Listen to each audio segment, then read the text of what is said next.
پہلے تو آپ کا شکر گزار ہوں کہ آپ لوگ اتنی گرمی میں، بڑا حبس کا مہینہ ہے، دن ہے، یہ بڑے سخت آپ تشریف لائے. پھر میں اپنی بہن ساجدہ سلطانہ صاحبہ اور ان کے ساتھ ہماری بہنیں آئی ہیں، ان کو خوش آمدید کہتا ہوں، ان کا شکر گزار ہوں کہ یہ ہمارے پروگرام میں تشریف لائے.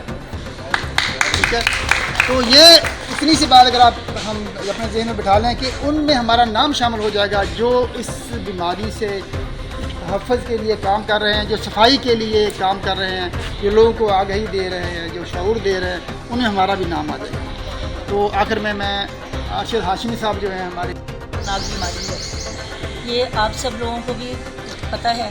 اور میں جو نتیجہ عکس میں نے کیا ہے نا اپنی بنا پہ کہ صفائی نصف ایمان ہے، اس بنا پر جب ہم ڈینگی پہ فوکس کرتے ہیں تو کہتے ہیں کہ یہاں پہ گند نہ ہو، وہاں پہ گند نہ ہو، اس کو سمیٹیں، ایکٹیویٹی کریں، پانی کھڑا نہ ہو، گملوں میں پانی نہ ہو، کوڑا کرکٹ جمع نہ ہو. یہ ساری باتیں اسی میں آ جاتی ہیں.